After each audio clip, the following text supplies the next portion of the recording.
Sud FM. Il est 22h. Sud Nuit, le journal. Mesdames et messieurs, merci d'être à l'écoute de Sud FM Sen Radio 22h Sud Nuit. Le sommaire, 272 passagers arraisonnés avec deux pirogues par la marine sénégalaise ce vendredi. Le phénomène de l'immigration irrégulière, loin de connaître son épilogue. Parmi les passagers stoppés dans l'Atlantique à plus de 100 km au large de Dakar par un patrouilleur de la marine, 16 femmes et 7 enfants. Selon les informations données par la marine ce samedi, la marine sénégalaise accélère donc les opérations de secours ou de prise en charge des migrants clandestins. Ces dernières semaines, ces migrants voyageaient à bord de modestes bateaux ou pirogues à moteur fournis par les passeurs monnayant le voyage. Bouffée d'oxygène pour les populations de Médina Koura, leur vieille doléance des années 68 relative à la construction d'un poste de santé vient de voir le jour. La pose de la première pierre de l'infrastructure sanitaire par les autorités a eu lieu ce samedi. La commune de Koul à Tivaouane bénéficie pendant ce temps d'un appui fort dans le domaine de l'éducation. Sa jumelle de Montcorneille de France, l'octroi des salles de classe, des tables bancs et une ambulance. Hors de nos frontières, nouvelle hausse des prix du carburant en Côte d'Ivoire. Le ministère des Mines, des Pétroles et de l'Énergie l'a annoncé ce samedi. En cause la hausse des cours du pétrole brut sur le marché international selon les autorités ivoirienne. Présidentielle aux Maldives, victoire du candidat pro-chinois Mohamed Mouizou est élu chef de l'État. Enfin en sport, Coupe du maire de Dakar, la GIA gagne le trophée face au Duc. Réaction des deux coachs dans Sud Nuit. Pape Laye assure les opérations techniques. Mesdames et messieurs, où que vous soyez et quoi que vous fassiez, bienvenue à tous. Sud Nuit. Au micro, je vous l'avais annoncé en titre, la marine sénégalaise a arraisonné ce vendredi deux pirogues avec à bord 272 passagers. Parmi les passagers stoppés vendredi dans l'Atlantique à 100 km au large de Dakar par un patrouilleur de la marine se trouvaient 16 femmes et 7 enfants, a-t-elle dit sur les réseaux sociaux. Ce samedi, ils ont été ramenés au port de Dakar. Un autre bâtiment avait intercepté jeudi une pirogue avec 71 migrants. La marine sénégalaise multiplie donc les arraisonnements, les opérations de secours ou de prise en charge de migrants clandestins. Ces dernières semaines, elle a ainsi stoppé le voyage de 1693 migrants depuis le 1er juillet selon un décompte établi à partir de ces informations sur les réseaux sociaux. Nombre des passagers de ces pirogues sont sénégalais, mais il y a d'autres nationalités également. Ils voyageaient, ces passagers, à bord de modestes bateaux ou pirogues à moteur fournis par les passeurs monnayant le voyage. Beaucoup ont accosté aux Canaries, archipel espagnol et porte d'entrée de l'Europe. Les Sénégalais sont l'un des principaux pays de provenance des migrants qui débarquent aux Canaries. Les Sénégalais représentent la deuxième nationalité des ayants traversé l'Atlantique entre janvier et juillet 2023 avec un taux total de 21% derrière le Maroc avec 29% et devant la Côte d'Ivoire 12% et la Guinée et 10% selon l'agence européenne de garde-côtes et de garde-frontières Frontex. Une soixantaine de Sénégalais donc ont présumé avoir péri après avoir pris la mer en juillet à bord d'une pirogue récupérée et secourue au large du Cap vers le 14 août dernier. Bouffée d'oxygène pour les populations du quartier de Médina Koura, leur vieille doléance des années 68 relative à la construction d'un poste de santé vient d'être satisfaite. Les autorités municipales ont posé la première pierre de l'infrastructure sanitaire ce samedi au grand bonheur des acteurs de la santé de la région de Tambacounda, d'où nous appelle Boubacar Tamba. Enfin, les populations du quartier Médina Koura auront leur poste de santé. La première pierre est posée ce samedi. Papa Bandadjei est le maire de Tambacounda. Comme vous l'avez entendu tout à l'heure, c'était une longue doléance des populations depuis 68 que Médina Koura voulait avoir un poste de santé. Mais Dieu a fait que l'équipe municipale, la nouvelle équipe est venue. Il a pris la demande à bras le corps pour essayer vraiment de satisfaire les populations. Nous allons injecter 230 millions pour la réflexion et pour la construction de 2 postes de santé. Ça va faciliter et appuyer les populations au niveau de la base. Donc on va continuer l'infirmerie qui est là. Ensuite, on va faire une maternité, on va construire une maternité. On va construire les logements de l'ICP et de la sage-femme. Le représentant du médecin-chef de district de Tambacounda apprécie Dr Bassirou Sanro. Donc, je pense que la construction de ce poste va essayer de désengorger le poste de santé de Boubou. Les autorités municipales ne comptent guère s'arrêter en si bon chemin pour améliorer la couverture sanitaire des populations. Un nouveau poste de santé sortira de terre au quartier abattoir complémentaire et 6 autres subiront une bonne cure de jouvence. Boubacar Tambacounda, Sud FM. Boubacar Tamba, pendant ce temps, la coopération décentralisée, la commune de Koul à Tivaouane bénéficie de sa jumelle de Montcornet en France d'un appui en salle de classe, de table-banc et une ambulance. Une délégation de la mairie de Koul est présentement en France pour la concrétisation de ce projet au grand bonheur des populations de Koul.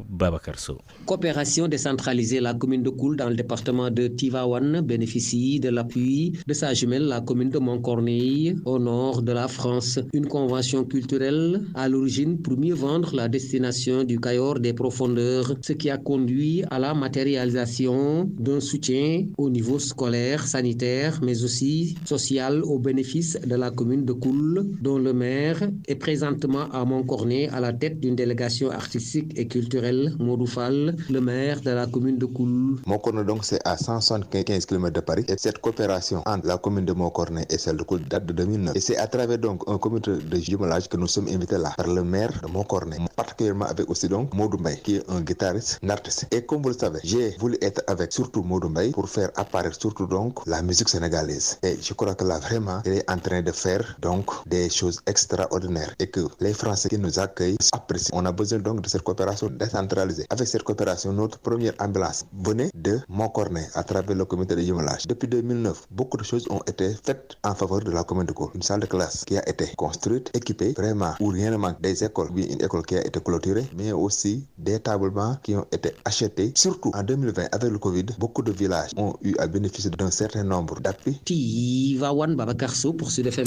Toujours éducation, l'académie de Ziguinchor traîne un déficit de 258 enseignants et plus de 21 000 tables-bancs, ce qui est ressorti du CRD préparatoire de la rentrée scolaire 2023-2024. Des dispositions seront prises pour résorber le gap, selon le gouverneur de Ziguinchor, qui invite les collectivités territoriales à s'investir dans le domaine de l'éducation. Guédiouf, que nous écoutons au micro de Ben Michel Kanfoudi. Nous sommes rendus compte qu'il y a des efforts qui sont faits pour une bonne rentrée scolaire, mais nous avons constaté quand même des éléments à relever, c'est-à-dire un manque de personnel enseignant qui tourne autour de 258 enseignants.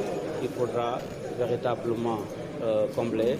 Il y a également un déficit de tableaux-bancs qui tourne autour de 21 063 tableaux-bancs qu'il faudra véritablement rechercher. Mais au-delà de ces déficits, nous avons quand même noté des efforts extraordinaires de l'État pour remplacer les abris provisoires.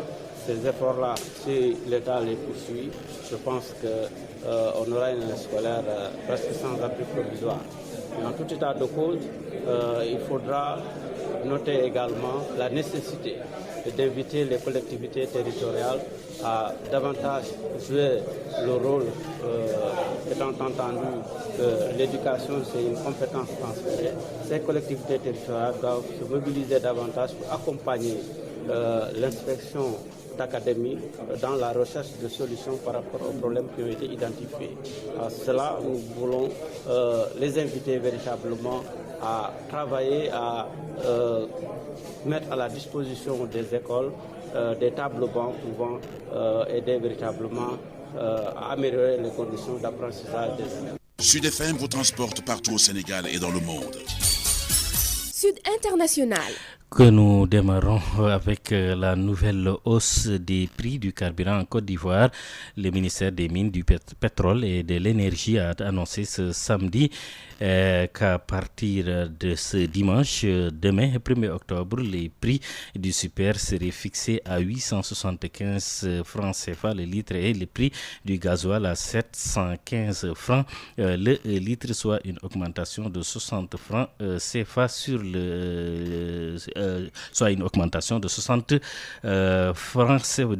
francs CFA en cause la hausse des cours du pétrole brut sur le marché international selon les autorités ivoiriennes. La Chambre des représentants des États-Unis a adopté une mesure de financement d'urgence quelques heures avant la menace d'une fermeture partielle des administrations fédérales américaines. Shutdown, le texte avec 335 oui et 99 non doit maintenant passer au Sénat. Le coup de théâtre est intervenu après que le président républicain de la Chambre, Kevin McCarthy, a proposé plutôt une ultime tentative d'empêcher la paralysie. Les démocrates lui ont apporté leur soutien. Les parlementaires donc ont jusqu'à dimanche pour éviter une fermeture partielle des administrations fédérales aux États-Unis. Enfin, le candidat pro-chinois Mohamed Muizou a remporté l'élection présidentielle ce samedi aux Maldives. Le président sortant pro-indien Ibrahim Mohamed Soli reconnaissait sa défaite avec, je cite, félicitations au président élu. Muizi a écrit M. Soli sur Twitter après la publication par la commission électorale des résultats accordant 54% des voix à M. Muizu. La page sport, c'est tout de suite. Finale de la Coupe du maire de Dakar chez les filles. AS Ville de Dakar joue contre Duc en ce moment au stadium Marius Ndiaye. Nous y reviendrons sur le résultat final. Basket, toujours Coupe du maire de Dakar chez les hommes cette fois-ci. La GIA gagne le trophée devant le Duc 68-59. Le coach du Duc se dit déçu de la prestation de ses joueurs. Écoutons Parfait Adjivon au micro de notre confrère de la RFM. Tout d'abord, je tiens à rendre grâce à Dieu. Félicite la GIA quand même qui a mérité ça largement sa victoire. Mes encouragements à mes joueurs quand même. Ils ont fait un match à la limite, à demi-teinté. Comme vous l'avez dit, le match, on l'a contrôlé de bout en bout. Mais on a des joueurs quand même. Très tôt, ils avaient déjà fini le match. Alors que je les ai alertés dès la première minute. Deuxième quart-temps, j'ai dit c'est le moment de tuer le match. C'est le moment de tuer le match. Mais vous savez, le haut niveau, c'est ça. On fait des erreurs. Il y avait trop d'erreurs. On n'a jamais joué un match comme ça. C'est notre pire match depuis de la saison. Pourtant, on avait perdu 3 fois contre la GIA, mais quand même, on avait mieux joué que ça. Au niveau des pertes de balles, on fait 34 pertes de balles. Tu ne peux pas gagner. Sur les 34 pertes de balles, l'équipe adverse met 27 points. C'est la différence. C'est à ce niveau qu'on a perdu. Peut-être c'est la fatigue, peut-être il y a l'expérience aussi. Mais je dis que quand même, il nous reste beaucoup pour être des compétiteurs. Parce que c'est manque de caractère, manque d'être un compétiteur. Parce qu'un compétiteur, il est constant.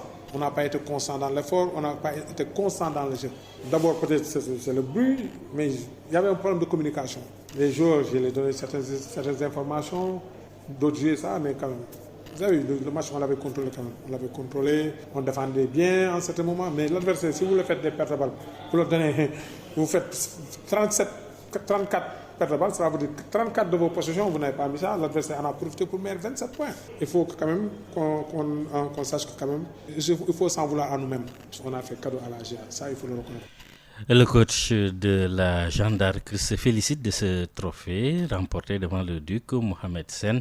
Analyse, nous l'écoutons toujours au micro de nos confrères de la RFM. Vous savez, avant de venir à cette finale, l'état était deux. Est-ce qu'on joue la finale ou on ne la joue pas?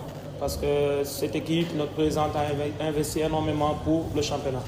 Donc ça nous a fait beaucoup de peine de la perdre. Je pense qu'on est dans un processus, mais ça fait toujours mal de perdre une finale. Donc quand je suis venu jeudi aux entraînements, on s'est entraîné 2 jours. Ils m'ont dit on veut la jouer, on veut la gagner. Donc c'est les joueurs qui avaient cette envie et cette décision. Donc tactiquement, je n'ai rien changé. Je les ai laissés jouer, prendre leurs responsabilités et c'est ce qu'ils ont fait à merveille. Donc félicitations à eux. Vous savez, la consolation pour la GIA, je pense qu'elle est en reconquête. Donc tous les trophées sont bons pour elle. Ça fait 13 ans qu'on n'a pas joué cette finale. qu'on ne l'a pas gagné, donc on la gagne 13 ans après. Ça faisait 22 ans ou 21 ans qu'on n'avait pas joué la finale du championnat, on l'a joué cette année. Donc je pense qu'on est sur un processus et on va continuer dans ce processus jusqu'à la fin. Aujourd'hui on a un trophée, ils n'en ont pas, donc ils vont venir avec l'envie, la détermination et je pense qu'un lion blessé est plus dangereux qu'un lion qui est rassasié. Donc on fera attention et on va travailler en conséquence. Les deux équipes Duc et JA se retrouvent mercredi prochain en demi-finale de la Coupe du Sénégal. En football, Coupe du monde des malentendants, le Sénégal affronte les États-Unis en quart de finale ce dimanche. Un match difficile attend les champions d'Afrique en titre selon le coach qui se dit optimiste, Souleymane Bara Fomba, que nous écoutons avec Odile Minkela. Les joueurs, ils ont bien récupéré quand même après le match contre l'Arabie Saoudite. Donc nous préparons notre quart de finale contre les États-Unis. Donc une équipe qui est très physique et avec un bloc bas, avec des transitions et des contre-attaques. J'ai vu leur match hier, que c'est une équipe qui est costaud mais prenable. Nous avons les arguments pour faire un bon match et pour avoir un bon résultat. Donc nous demandons au peuple sénégalais de prier pour l'équipe nationale de football des sourds pour que demain le Sénégal gagne son quart de finale contre les États-Unis. On est vraiment motivés pour aller en demi-finale. Et puis le Premier ministre Amadou Ba et ministre des Sports a procédé ce samedi au lancement d'un mécanisme de garantie d'un montant de 500 millions de francs CFA dont l'objectif est d'asseoir l'émergence d'une véritable économie autour de la lutte. Il s'agit de lancer officiellement le mécanisme de garantie en faveur des promoteurs pour l'organisation régulière de combat dans l'optique d'asseoir l'émergence d'une véritable économie autour de la lutte, a-t-il déclaré devant plusieurs acteurs de la lutte, dont l'actuel roi des arènes Modou. Le président du CNG a salué un accord historique qui permettra d'accroître les activités et d'impulser un nouveau dynamique dans le secteur de la lutte. Ibrahima Birassen a demandé aux promoteurs de faire un bon usage des prêts qu'ils auront contractés, notamment, et les rembourser dans les délais et exiger cet élément met fin à ce journal. Adama John. Un tout dernier rappel des titres. 272 passagers arraisonnés avec 2 pirogues par la marine sénégalaise vendredi. Le phénomène de l'émigration clandestine loin de connaître son épilogue. Parmi les passagers stoppés dans l'Atlantique au large de Dakar, par les patrouilles de la marine, 16 femmes et 7 enfants selon les informations données ce samedi. La marine sénégalaise accélère donc les opérations de secours. Ces migrants voyageaient à bord de modestes bateaux ou pirogues aux moteurs fournis par les passeurs monnayant le voyage. Sur ce, le Sénégal est noté comme étant l'un des principaux pays de provenance des migrants débarquent aux Canaries. Bouffée d'oxygène pour les populations de Médina Koura, leur vieille doléance de 68 ans relative à la construction de postes de santé vient de voir le jour. La pose de la première pierre a eu lieu par les autorités. Et puis la commune de Koul, Tivaouane, bénéficie pendant ce temps d'un appui fort dans le domaine de l'éducation. Sa jumelle de Montcornet de France, l'octroi des salles de classe, des tables bancs et une ambulance. Hors de nos frontières, la hausse des prix en Côte d'Ivoire, une hausse annoncée par le ministère des Mines, des Pétroles et de l'Énergie. En cause la hausse des cours du pétrole brut sur le marché international selon les autorités. Et puis Maldives présidentielle, les résultats sont tombés et la victoire de Mohamed Mouizi est reconnue par son adversaire. En sport, Coupe du maire de Dakar, la GIA a gagné le trophée face au Duc. Vous avez écouté la réaction des deux coachs dans Sud Nuit. Papa Abdoulaye Dieye a assuré la mise en onde de cette édition. Mesdames et messieurs, merci d'être fidèles à Sud FM Sen Radio.